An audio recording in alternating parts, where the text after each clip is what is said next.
like, how do we help our kids bridge that gap? It's through that critical thinking. We make them independent learners, but it's a process, because we've been brought up our whole life. We're a very collective community, so it's like, how do you maintain culture and identity and, like, spread your wings and fly? Right. It's not an easy balance. It sure is not. It sure is not.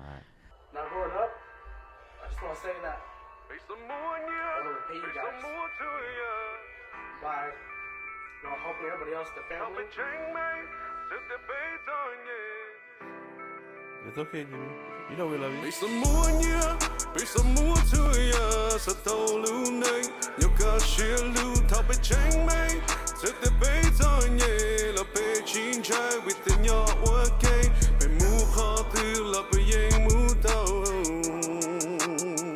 孤家朋友，是你呢？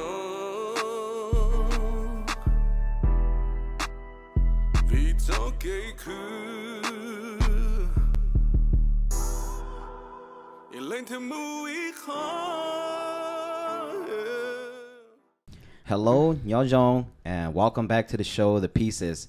Our guest tonight is Linda Cha. She's an entrepreneur, speaker, and a leader. Thank you, Linda, for coming on the show. Oh my gosh, guys. Thank you, Linda. Thanks for having me.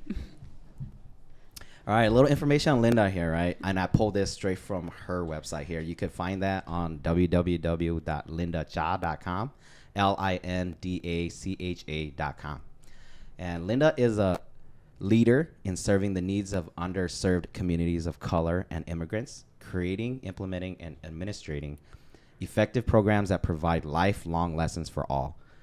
Linda was married at the age of 14. Linda is dedicated to advocating for equality, personal empowerment, overcoming cultural barriers, and defeating a mindset of lack and limitations. For 12 years, she has faced constant cultural battles that have threatened her dreams while also struggling through her own inner conflicts. Linda continues to share her story through her writing, speaking, and empowering others to live to their fullest potential. I hope that was great or what I can do. That's all I can say at my end. Well, you took it straight from the source, yes. So you did a great job.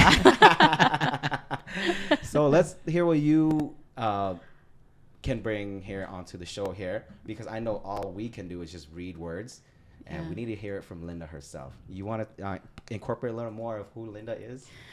That's it's a tough question. It's hard to think about yourself and talk about yourself. Exactly. But the truth of the matter is everybody does have a story. Yeah. And I'm not the first one that's said this, but stories make us who we are. Mm-hmm. And so a lot of the work that I do really came from even my own story. Yeah. Growing up, grew up in Southside Minneapolis, and it wasn't always that easy. Mm-hmm. You got to really learn how to make it, and your parents don't know how to speak English, and and so sometimes that struggle is real, and that story is real. Yeah. So that's, I think for me, I like to really just provide a space for people to really understand their story, so they can understand how it applies to them and how they can change it. Yeah, that's great. That's great. I know us growing up, me and Johnny and I. So I'm the older one. Johnny's the younger one, even though it doesn't look that way. Yeah. I didn't even know you guys were brothers. Yes. We came from the Right same on. mom and dad. Nice. Yep.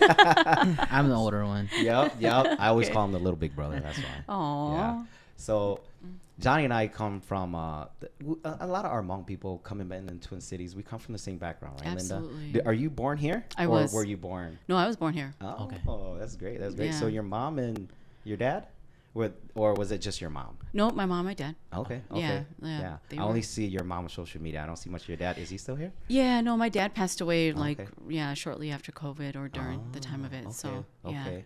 Oh. But he, my dad was absent from my life for most of the part. Okay. So I mean, Okay. I know him, and Yeah. the relationship goes a certain way, but yeah, he's not really in the picture. So Yeah. I know. We grow up in a family where I wouldn't say a lot of us, or most of us. That's Yeah. what a lot of people talk about, right? And so living in a luneng minyo. I know Johnny and our dad passed away from leukemia too. Oh, how old were you guys? I think we were still in high school, right? Were you in middle school? Okay. I think I was like 17. Yeah. Okay. So. Oh yeah. Okay. Yeah. I The year after that, I was gonna graduate from. It's so hard to really gauge when that time was because like leukemia and cancer is like the when it starts and then you battle it and then it was like that battle must have been almost close to 10 years, huh? Almost close to a decade. Boy. I would say so too. Yeah. Wow. And so just like seeing your story, hearing your story, and all of that, it's like it resonates with us too. Yeah. Yeah. That's all. I mean, it's great to be able to like connect in those ways because it allows people to have more sympathy, more empathy for each other. You know, where it's like, we kind of our struggle is kind of the same. Yeah. You know. Yeah. And it's okay to struggle. You know, I was always telling them we were thankful for having a mom and dad in our life.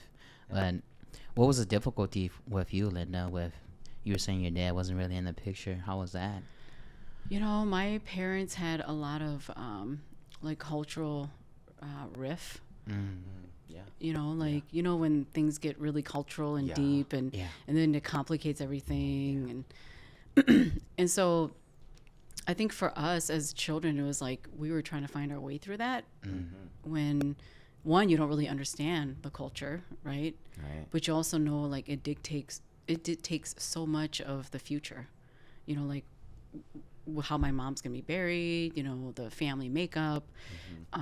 So because I grew up in a house with, you know, Nelani Yao. So and it's, you know, it's sometimes it's confusing as to children.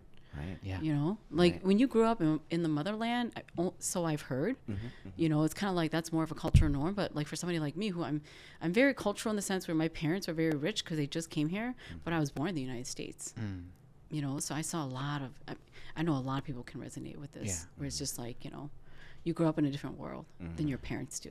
I think it was difficult because like I was trying to adapt to the American society and still trying to adapt to the Hmong society. It's so difficult to like be Hmong. It's like, how am I gonna be Hmong and American? I got like two sides of the stories. Absolutely. And then a lot of times it's like me being married so young. I remember going to the 9th grade and I was like, I'm not like any of these students. You know, I can't go have friends. I mean, you can, but it's different, you know, and your goal is different. And is that due to marriage? Yeah, absolutely. Hmong culture wise. Oh, heck yeah. Yeah, that strictness and like, I remember my in-laws, they wouldn't let me like let anybody call home. They'd always like hang up the phone, like, don't call back here again. They didn't know, you know. So that was a part of overcoming the cultural barriers then, right? Absolutely. Yeah. So when did you hit that point in your life where you had to defeat that mindset then and that lack of limitations? Was it the point when you were divorced and that was when you like shot off and did your career and everything? Or when was that point that you really found that you defeated that mindset of like, I don't have to be this nya no more? Because I know a lot of women out there, it's that barrier of being a nya and they have to pass that and to go really be themselves. I know for a lot of us men, like you could be empowered to really be who you are. Absolutely. But for women, I think it's a barrier. Even for my wife too. Yeah. You know, it's like it's hard to be who you really are and be a nya at the same time. Yeah, no, that's a really great question and deep question. Yeah. And I think I do think it's a personal journey for everyone, you know, Definitely. but I think the things that you have to possess when you are ready to go there is like you have to be ready to be sick and tired of what you're sick and tired of. Yeah. You know, when you get so tired of living under what somebody thinks you should be as opposed to what you know is inside of you,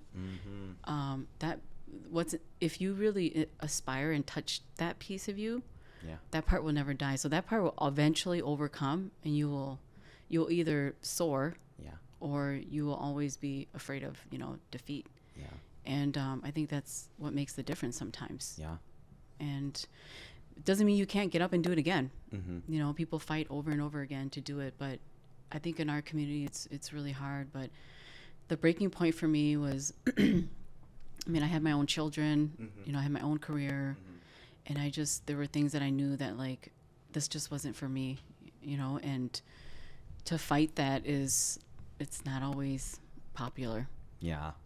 So especially being Hmong, right? Yes. Yes. I know. That's why I always like me and Johnny always talk about. We're like, man, Hmong women are so powerful now because like I agree. They go like they're so low that there's only one way up. Exactly. And that's shooting off because we stay here and then we go, okay, it's either we're going up or down, but we're like, we're still comfortable here. We'll just be this Hmong men right here. Yeah. And that's what me and Johnny are still trying to do. We're still trying to shoot off here too. Yeah. And trying to really grow. And that's why we got Lynn on the show, right? To even teach me and Johnny how to grow. No, you guys are on. So what about education wise then, Linda? Where did you go to school? Who were your mentors? Who made Linda Linda? So I took the non-traditional route. You know, I graduated high school and then I did like a year and a half of college, and then I just couldn't manage like the full-time work, full-time mom, and full-time school. And so I took a little bit of a break. I did part-time school for a long time, and I went to Cardinal Stretch University for business first because I landed in the mortgage business. And so I figured, you know, I was going to work my way through management, and you know, there was a lot that I wanted to learn even within that industry as well. And so I stayed with it. You know, I stayed in mortgages for 25 years. But along the way, I had some managers and mentors who really saw a lot of potential in me, and like they really took the time to nurture me and like basically just stop me in my tracks and say, hey, you know, there's a lot of different routes that you can take. And so one of my managers, Maria Vander Zanden, she did that for me. You know, I worked as a customer service rep at Ebenex. They were like a third-party medical billing company. And I remember just standing there training, and the stuff, you know, that was being trained, it just came really easily to me. So they wanted me to train. Yeah. And so one thing just led to another. All of a sudden I was like this project manager, and I was only like 20 years old. Yeah. And she really took me under her wing, you know. And so I definitely say that, you know, what she recommended for me as far as classes go at that time, she introduced me to this, you know, different these seminars and workshops that really helps you work on your mindset. Yeah. And I would say that that's definitely one pivotal thing that has helped me with my career. Yeah. You know, and I can't say that I've like studied under anyone specifically, but I've gone back to the same company to staff and audit and, you know, teach a lot of their concepts for, you know, almost like 15 years now. Yeah. Yeah. So, but on my own dime, only because I loved it so much, you know, and I felt like this obligation to just come back and teach what I know. Yeah. And that's all I'm really trying to do. Yeah. Yeah. I see you doing a lot of great stuff, and you sharing it on social media, especially with iStrive. And I'm like, wow, that is great work. I know the first time we met was at the iStrive.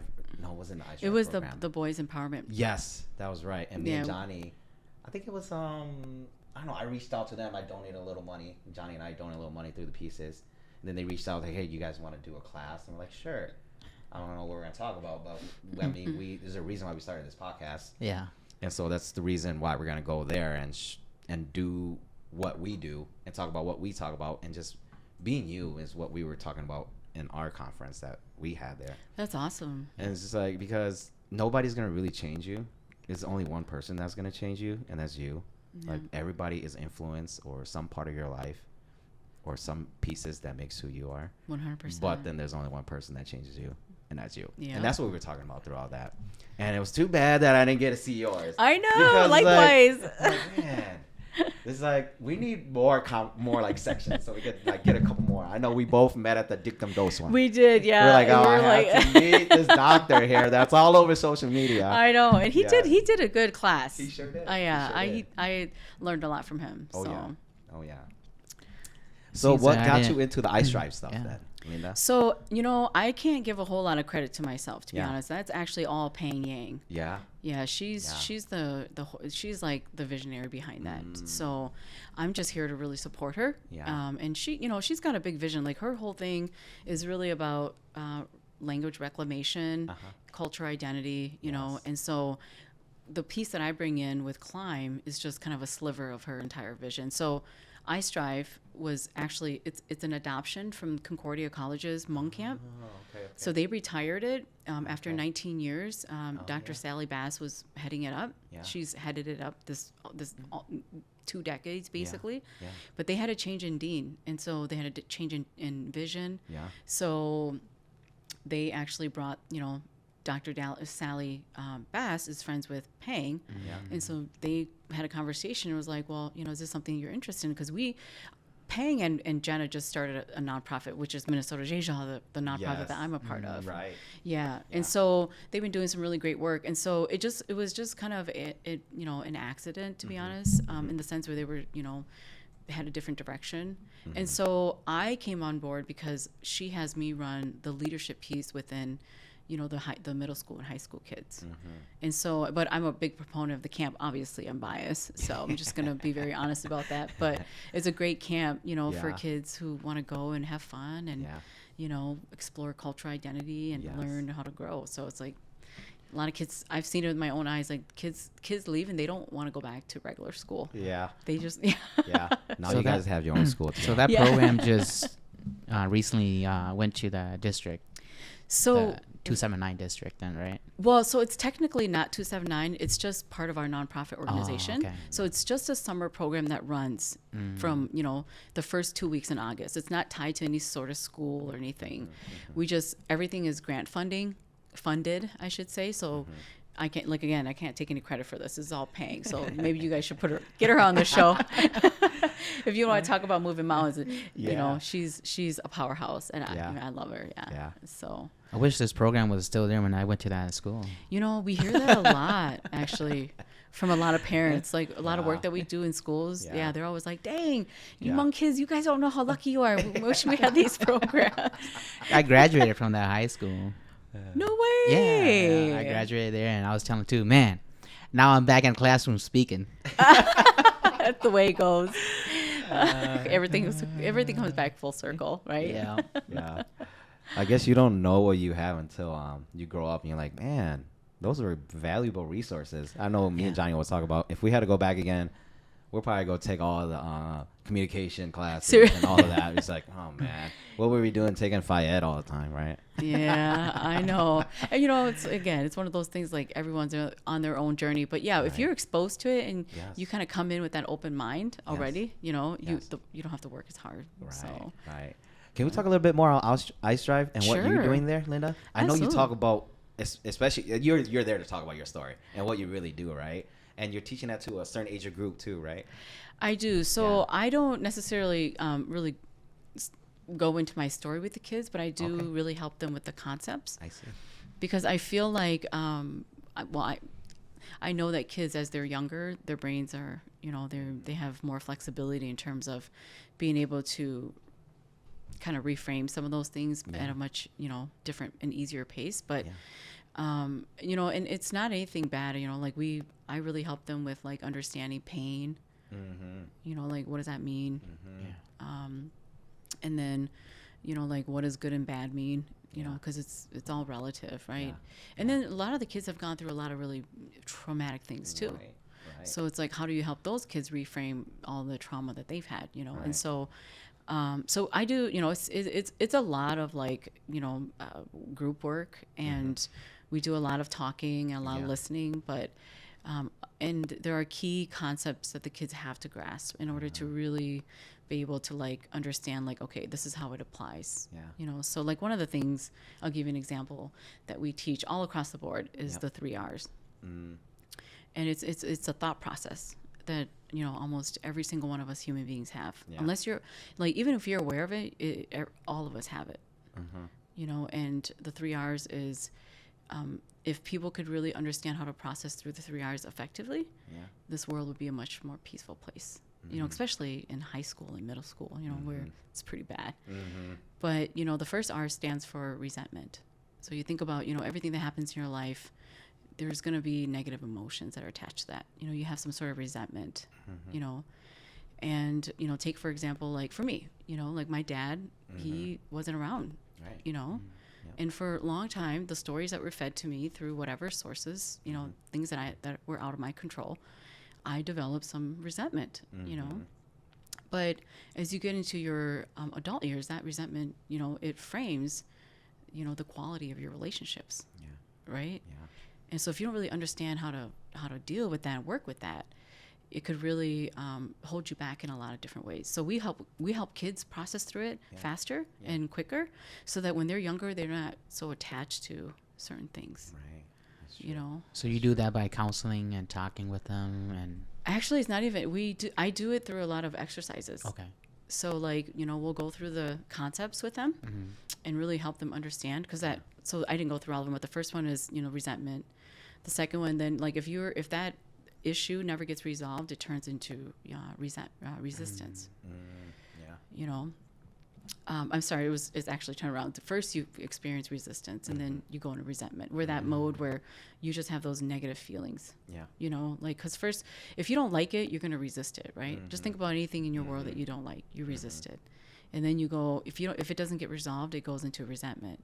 So you think about kids who have been bullied at school and no one's really paying attention, say their household life is already tough too. They come home, and so they have this resentment built up. And what that does to that person, they get into a revenge mode. That's the last R.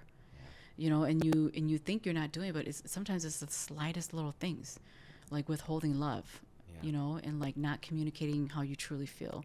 And how does somebody become their true self when they can't even tap into that? Right. So we help kids, and we've been working in the education field to just really help people process through that, so that, because if they have that lingering over them, it doesn't help them learn. Right. I know a lot of that stuff I learned late in my life. So, and that was just through YouTube University and people and getting into the right people talking about the right things. And you have to surround your mind, like you got to feed your mind with things that powers you. Exactly. And I know growing up in the Hmong culture, I'm not here to just bash on the Hmong culture, but it's because I've seen it, right? And I've seen that Hmong culture, everybody say it lowers women and it puts men on a pedestal. But then how I've seen it, I think, and we talked about this sometime on the podcast too. If you look at it, it's actually the opposite way around. And if you look at that perspective, there's a reason why there's that bridal price and everything like that, because women are valuable, and that's why there's a price on that. Interesting. Right? And if there's no price on that, then we find no value in that. We find no value in women. And so if you, it's all perception, right? If you perceive it the wrong way, then you look at it like, hey, women are just something to buy, but it's not. It's really valuable, because if we look at what value is, there has to have value in something in everything we do. That's why the U.S. dollar you buy stuff with it, right? Because the value of something rises. And just with inflation now and everything too, I mean, people really haven't talked about like the prices of bridal prices even going up or down or anything, right? Because we haven't really put the perspective into that value and everything too. Sorry, I'm just going off. No, I'm like, man, you're gonna have to have some McGones on this show.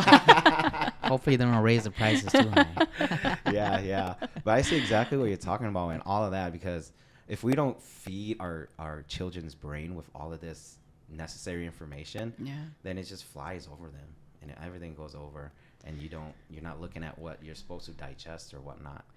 Yeah, I've been doing some reading on like culturally responsive teaching.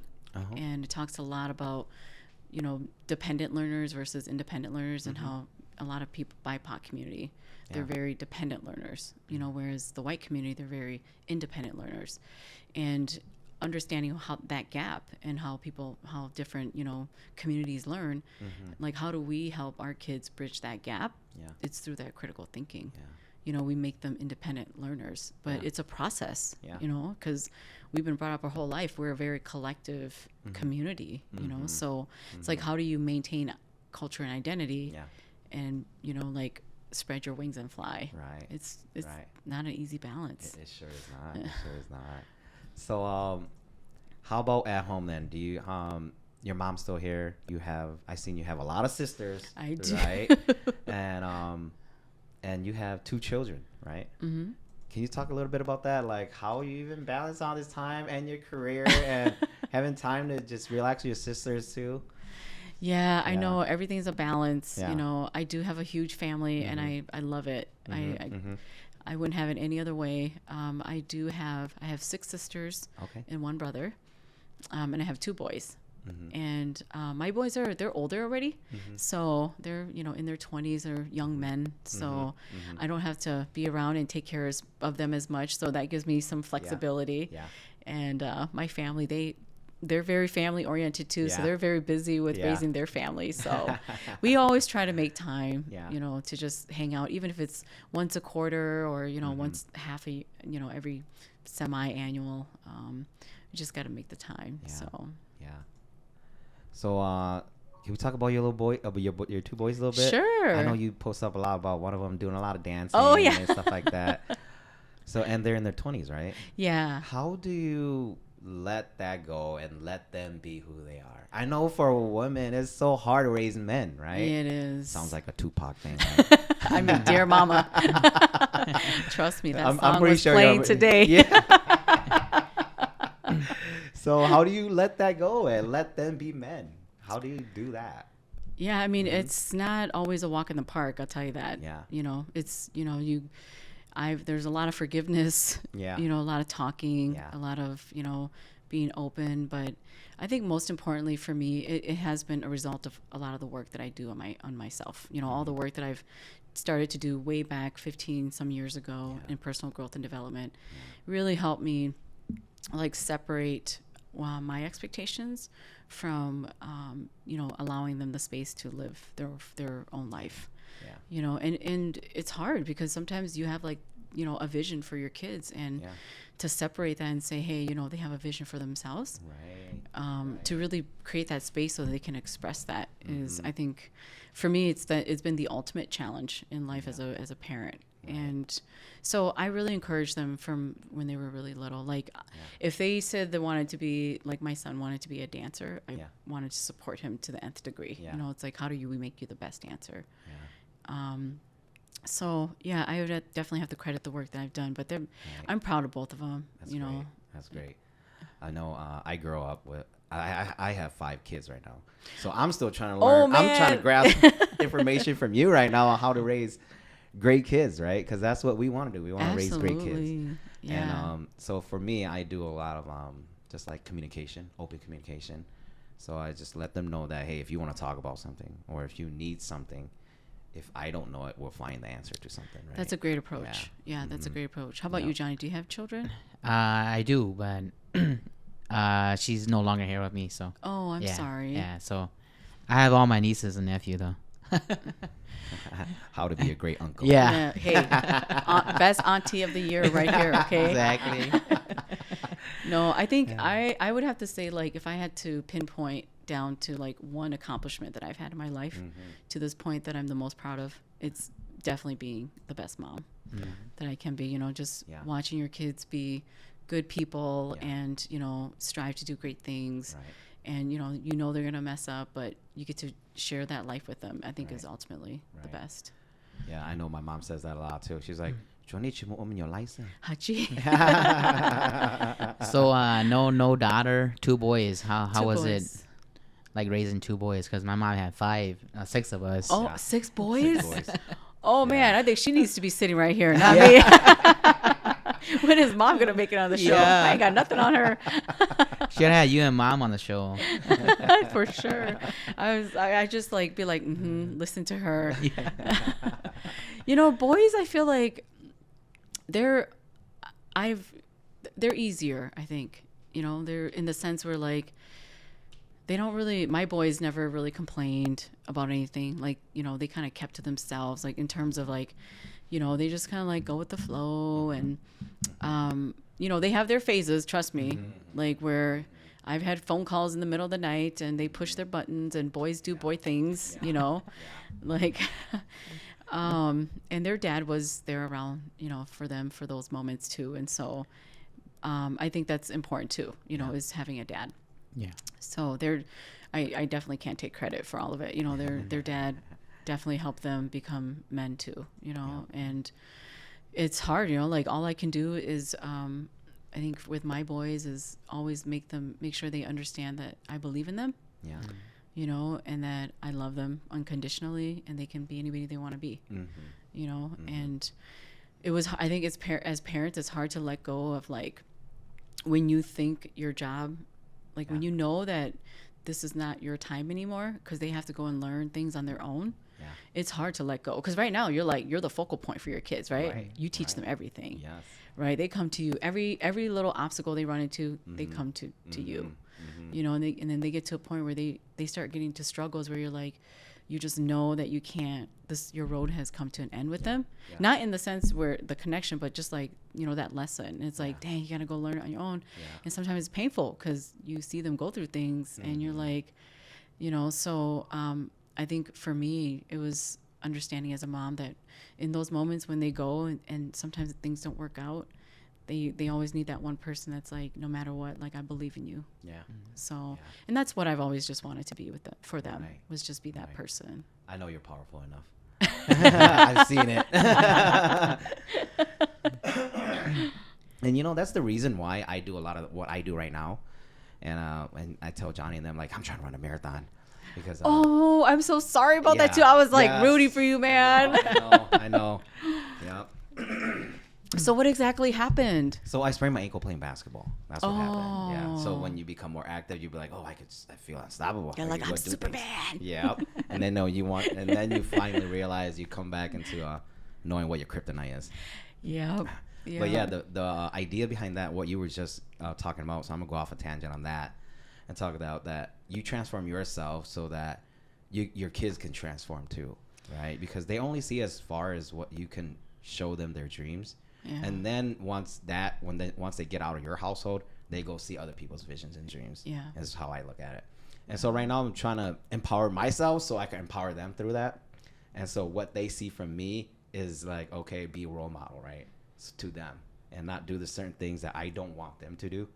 So having 5 kids, especially, be like, I can't go wrong now. Because if I go down the wrong dude, you got path, you got like a pack, okay? Exactly. Like your reputation's on the line at this point, okay? Exactly. Yep. So you got to be a pack leader now, right? Yeah. You got to go get skills to be the pack leader, right? Yeah. Yep. Yeah, you got to level up. Mm-hmm. You know, you don't have a choice. Exactly. You know, and that's that leveling up it's not always easy and for everyone. That's very true.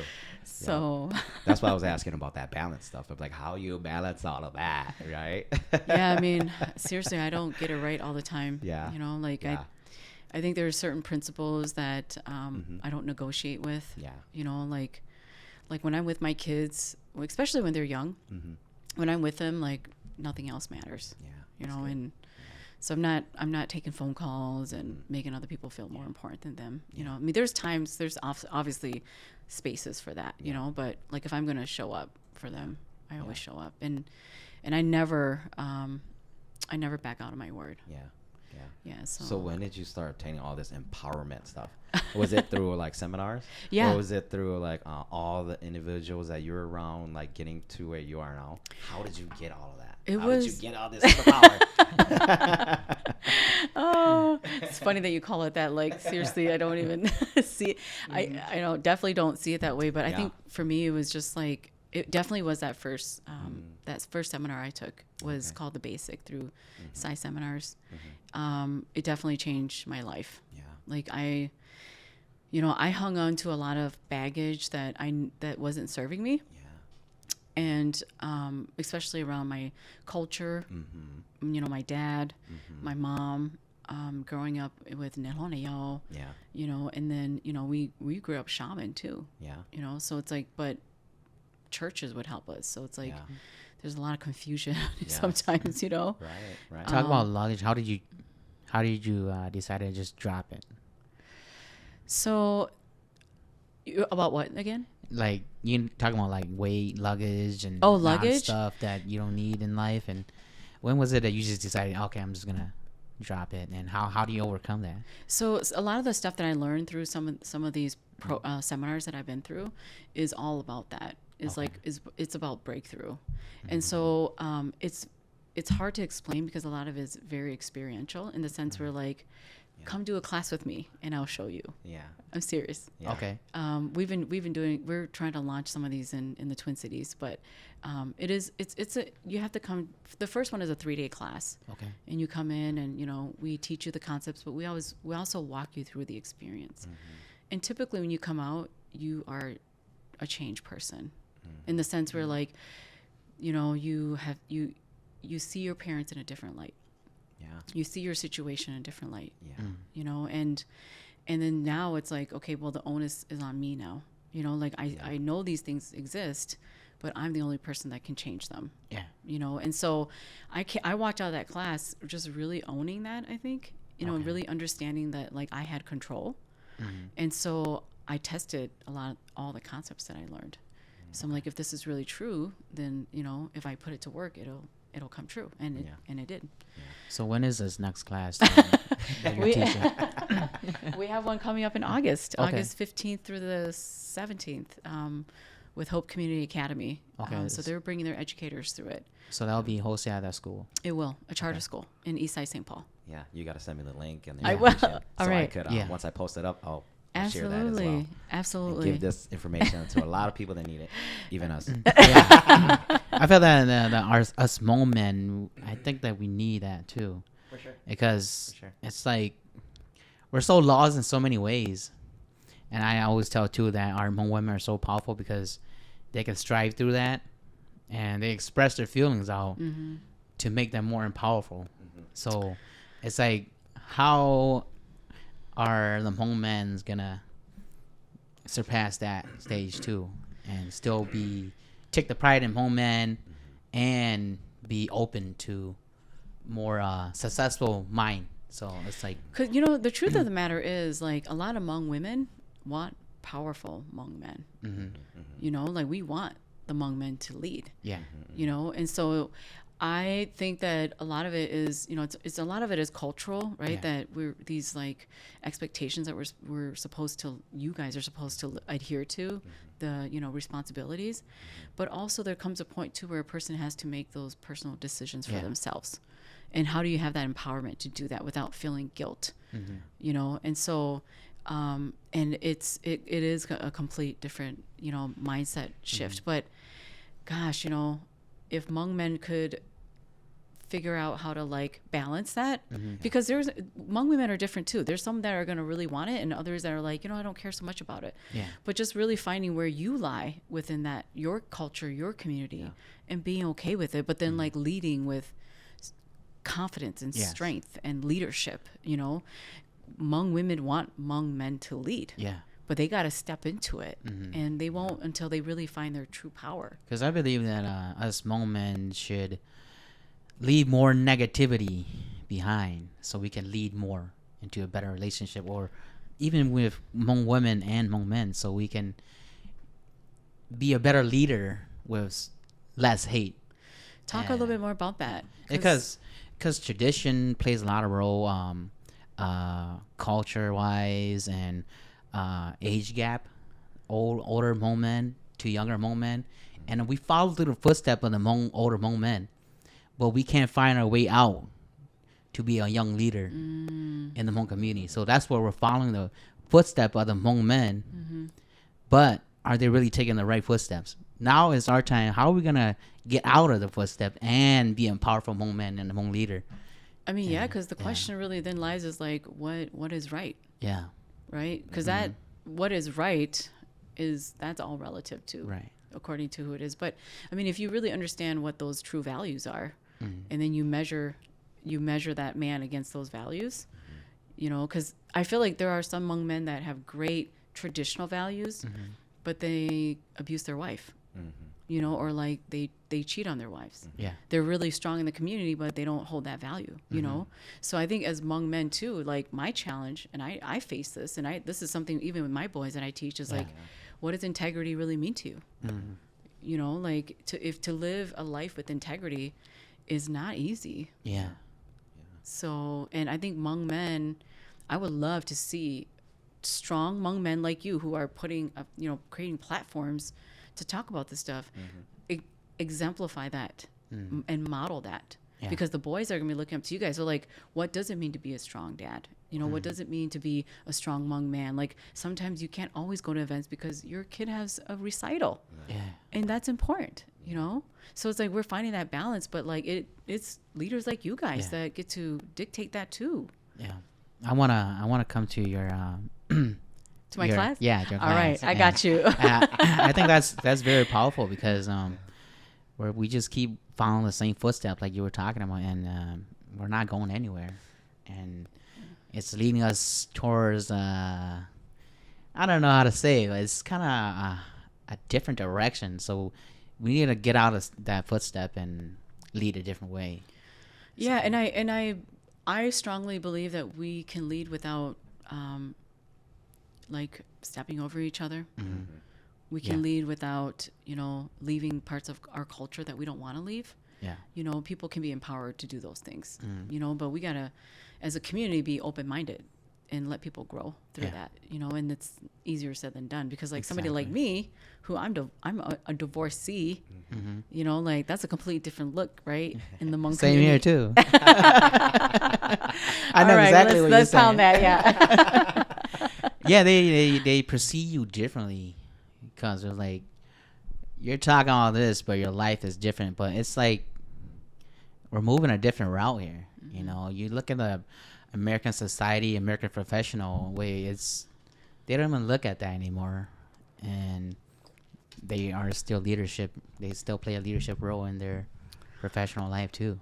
I mean, like for me, how I measure that is, I look at my relationships, my personal relationships with people who really matter to me, right? So like, yes, I'm divorced, and I might not, you know, have the best relationships with Kutiakotina, but like my home life is not in turmoil. You know, like I have a relationship with my children, you know, I'm close to my family. You know, so it's like, so I feel like in some ways that you got to gauge success. You really have to understand what success means, right? To you too, you know, and as a community, because sure, we can hang on to some of those traditions, but also success is not always the same. Yeah. It's like, it doesn't matter if you're a divorcee or not, you still hold a special place in the community too. Absolutely. Yeah. So I think that's like the different culture we have right there. It's like, your reputation has to be like this, but it's like, no, it's different now, and society has changed. I agree, because you can still be someone who's a divorcee and really caring and helping the community. Yeah. You know, and you don't have to, you know, be labeled that way. Exactly. So I think a lot of people still see that vision, and us Hmong men too. So it's like you got to get out of that phase, and you can still provide wealth in the community. 100%. It doesn't matter that you have to be a perfect life. It's just different. Man, life is hard. Life is really hard. Sure is.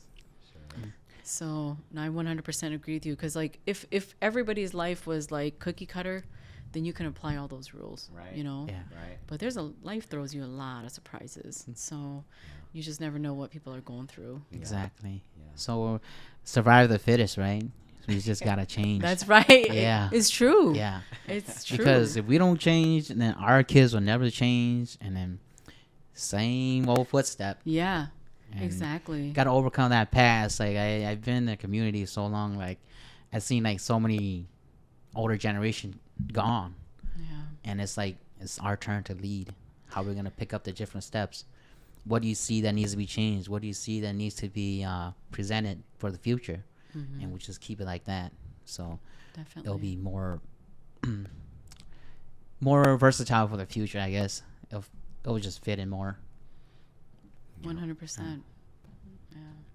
Let's talk about some of the services and products that you provide then, Linda. I know you have the website. I'll link that down below. I know some of the things you do is you have seminars, right? I do. So that if people have like conferences or something like that, they'll reach out to you, right?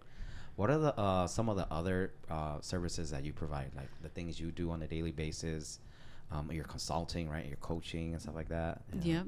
You're speaking at certain events. Yes. Can you explain a little bit about what you do and the products you provide and everything? Yeah, definitely. So I provide customized leadership, personal growth, and development training. Okay. So a lot of times organizations, individuals, they're all in different places in their life. So to put a regular cookie cutter program for everyone doesn't always work. So I work a lot with schools, specifically kids, and I'll design culturally sensitive programs that will help in those areas where kids really need it.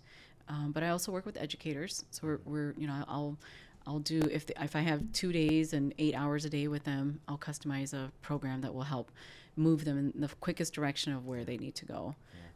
So I do a lot of customized training. We've got the August training coming up, and that's a standard seminar where it's every time you come, it's the same thing. You get the same service. And so really my life work is really more about transforming lives in a lot of different ways. So we're working with educators and creating curriculum and, trying to move the needle in education so that all kids have access to this. That's really what I've been working on is most recent. So that's with all districts within Minnesota that you're trying to move to? That's the goal. Okay. So, but we're starting with, populations where Hmong kids are and trying to see the impact. Because I started this back in 2007. And, I've got some of the students that have gone through the program, like Nelsie Yang. She was definitely, I think when she entered the program, she was a 7th grader. And so I've got a handful of kids who, they're not so much kids anymore. They're all adults, but they still all stay connected. And, they talk about, they're still living the work and doing the work. So we want to, I believe that every child should have access to that. It shouldn't be something that I had to pay thousands of dollars for it. It costs a lot of money to go. And even now, today, the people who offer the courses, they're very expensive, So just for one person to go, it's going to cost you at least 20 grand. And our families are not going to be able to, our kids they can't afford that type of education, not until they're 30, 40. And that's even if they do well for themselves, That's when you learn it all already, right? Exactly. It's you're already set in stone. There's no hope. No, just kidding. I'm just kidding. Yeah. That's why you got to come to my classes. That is right. So who you're trying to reach out to is young adults, right? Within the high school stage and college stage, or you're trying to reach out to the middle school age gap. Who's your audience that you reach out to? So my audience is people. Okay. Yeah. Specifically people who have grown up in colliding cultures. And so, but how I administer my work is mainly through the education field. So, because it's easier to capture that audience of that demographic. So, and it works in the sense this work works even for gentlemen like you guys, where, you guys grew up in colliding cultures. If you were to come into the class, you would take a lot from it. I truly believe. And, you really get into integrity about the kind of father you want to be, what kind of life you want to build for your children. And it's those certainties that will get your family to that next level. And so how do we teach that to our kids at a young age who don't have it? So, What about the future then? What does the future hold then? What does the future hold for Linda Jia? Man, this is it. I was talking to a friend of mine tonight, and we were just talking about how do you know when you're happy, And it took a long time for me because, life is not easy, and there's a lot of trials and tribulations and things that test you along the way. And even today, to this point, it's kind of sometimes I'm why did I ask for this? Because you got to come do podcasts at 7:00 at night. And duty calls where it calls. And you can't select yes or no whether or not you want to take it. But when you are committed to a calling, a passion, you don't really get to dictate, at least that's one of the biggest lessons I've learned is I don't get to dictate where it comes from, who it comes from. I just have to have a servant heart and show up and do the work, And so I don't really know where the work is going to lead me. I just hope that it makes enough impact to the community and the kids that like it makes it a better place. And if it flourishes into something better, fantastic. And if it doesn't, my time here was well spent. Wow. So that's great. So the culture you believe right now, or what is your belief right now? Are you a Christian? Or are you still believing in the Hmong culture? What's your belief right now? Yeah, no, that's a great question. And I grew up shaman, but I gave my life up to Christ. Okay. And it's a tough question for me to answer because for me, I don't like religion to divide people. Right. I've seen it in families, and so it's a very sensitive topic for me in the sense where like if I'm more spiritual, but I gave my life up to Christ, but I have many shaman brothers and sisters that I respect the religion, my mom, some of my family being some of those, and I practice that religion too myself, and so I think that I'm a Christian, but I do believe that everybody has their own path, and it's okay to respect it. Right. Yeah. How about you guys? I'm curious. We're still believing in the shamanism world. Okay. Yeah. Believing in all the tickling stuff and the Tindor stuff. Well, it's hanging on your wall here. Yeah, because that's what our parents brought us into, and that's what we've known. Like we don't know church stuff. Yeah. We don't know how to pray, right? The praying we do is during the New Year to pray to our ancestors. Yeah. And making sure they're still watching over us, all of that. I'm pretty sure you know most of this already, so it's like no, but it's great to talk about it because I think it's important, And so that's what we're brought up on, and that's what we believe.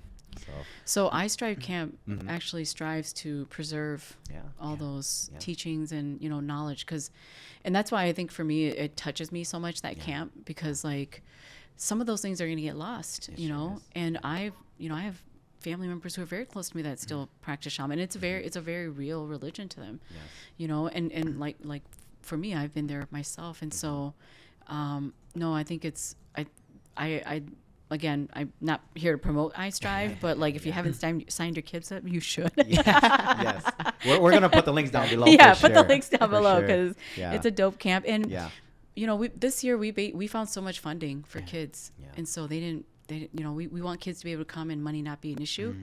So we really strive for that. That's hence the reason I Strive. Like we're always striving for more for our kids. Do you reach out, and do you know most of your co-workers, if that is what we call it, at I Strive? Do you know most of the members that come in and you guys work together and collaborate and do the whole camp together? We do. Okay. Yeah. Because I know me and Johnny are reaching out to I know they're best friend, or no, I shouldn't say best friends, but great friends with is it Yat-Ting? Yat-Ting. Oh, okay. Yeah. The one that's also teaching a class at I Strive. Yeah. He knows a lot about the culture. I know him and his family are in Thailand right now and everything like that too. So we're still. I think he's coming to Minnesota, right? Yeah, I believe he's moving here to Minnesota. Okay. Yeah. That's awesome. Don't quote me on it yet. So yeah, he knows a lot about the culture stuff and where Hmong people have been throughout history and stuff like that. So yeah, we plan to bring him on the show and talk a lot about that, so we could really start connecting dots. Yeah. Because I think that's what's so hard about our Hmong community and what we don't know, because we can't connect those dots. Yeah. Even me myself, like I know somewhat about it in 30 years of practicing all of this or doing all of this or experiencing it. But then the thing is, it's still very unclear. The picture is still very not painted all the way for us to kind of see. It's like it's like a road. Yeah. A blank road. Yeah. But you just haven't painted like what's on the side. It's like grass, water. Yeah. So it's like, what is really Hmong? So it's he has a lot of great perspective on it too, and with culture barriers and age gap difference. And he can bring that to the future. How are we gonna be a stronger Hmong man future? Yeah. No, I think that's great. I think you guys definitely should bring him on, and like again with I Strive, like we do all collaborate in the sense where everybody who's there to plan, we're all on a committee, and people these are certified Hmong teachers and people who've been in the industry for a long time that are, you know, bringing their specialty and creating this experience for the kids. And so, and, you know, certified curriculum, you know, teaching the language to the kids too. So it's only 2 weeks. So, you know, when you come out, your kids aren't going to be like, "Nyajo, gulubeyo." But they might know like, "E op block G." Yep. You are correct, because that's my kids right now. Yeah, I give Tu's kids some Hmong lecture time too. Dude, it's a real struggle. The It kids is. losing the language, you know? Yeah. So that's why, you know, I'm great. There's all these charter schools that I hope they really preserve the language. So what about that one last piece of advice then? Let's end it on that note where I know you follow us a little bit here and there, and you know that we always leave with one last piece of advice for the community, or what you have done, like, to really put out there and show who Linda Cha is, because you're the one last piece that connects up there, because everybody that comes on the show, they got a little bit of something that will really help a certain individual's life. Yeah, everyone's so powerful now, and you bring a pieces to the community. And like I was telling too, Hmong is not just about culture; it's about how we grown. And look at how much we grown. There's so many professionals out there that are Hmong, and we still bleed Hmong. For sure. Yeah. No, for sure. I'm all for it. You know, like, I love my community. I love how we've evolved, and I'm totally proud of where we've come. You know, how far we've come. And so if I was to, in watching your show, like, knowing that you always leave with like, what's your last nugget of wisdom for the community? For me, I think, and I thought about this all day as I was, you know, resonating on your question. I'm like, man, I kind of drawing a blank, you know, but I think one thing that I always live my life by, and I teach all my kids and my students, is that you always leave a place better than you found it. You know, so whether that is physically, like making sure this place is clean, you know, better than when I showed up here, but like also, you know, like the legacy that I leave, the place that I leave, you know, that I helped people become better. And so I think that if it's anything that I can leave for my community, it's that. Because once we stop trying to be better for each other, you know, I feel like that, like, it's okay, it does start to diminish. It sure does. So well, thank you again, Linda Cha, for coming on to the show. We enjoyed this session a lot. Definitely. Thank you, Linda. Appreciate it. Oh my God, thank you guys. It's such a pleasure. Like, honestly, thank you so much for having me on. Yeah. Thank you. A lot of fun.